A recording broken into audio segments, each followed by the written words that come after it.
Hello mga ka-trending! Welcome back to ZK Trend. Matapos nga ang red carpet event ng ABS-CBN Ball ay pinutol na nga ang live ng ABS-CBN para sa loob nga ng naturang venue dahil ayon nga kay Ma'am Cory Bidanes ay gusto umano niya na ang lahat nga ng dumalo ay mag-enjoy lang, bawal nga ang phones. Kaya naman ay maraming mga bablis ang nag-aabang na kung sino nga ba ang magpo-post ng mga video o larawan ni Donnie at Belle. Itong si Sir MG Felipe ay nakapag-post nga ng larawan ni Belle Mariano kasama sina Ivana Alawi at Alexa Ilacad. At makikita pa dito na may nag-post rin na makikita dito na sobrang gentleman ni Donnie Pangilinan at pinag-open nga ng door itong si Belle.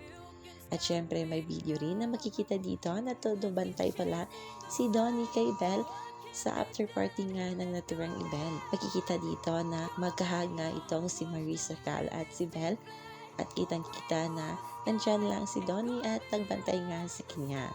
Marami nga kinilig sa small gesture na ito ng Don at marami ring nagpapasalamat sa nag-post nga ng video, hindi mapaghiwalay ang Don Belle sa loob.